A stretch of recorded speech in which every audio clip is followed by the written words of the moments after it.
iPhone တွေမှာဖုန်းလာတဲ့အခါဒီလိုမျိုးလေး flat မီလီအောင်လို့ဘယ်လိုလုပ်ရမလဲအရင်ဆုံး setting တွေကိုဝင်ပေးလိုက်ပါ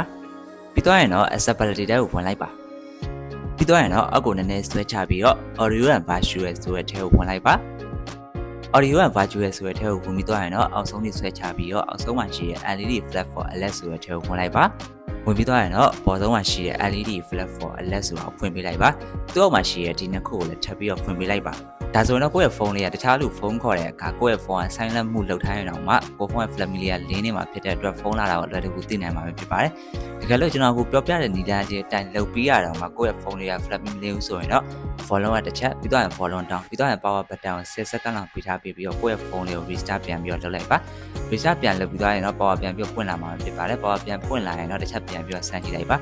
ဒါဆိုရင်တော့ကိုယ့်ရဲ့ဖုန်းလေးကဖုန်းလာတဲ့အခါ flat မီလီယာနေတာကိုတွေ့ရမှာဖြစ်ပါတယ်အားလုံးအဆင်ပြေကြမယ်လို့ထင်ပါတယ်ဗီဒီယိုလေးကိုဆုံးနေကြည့်ပေးကြကျေးဇူးတင်ပါတယ်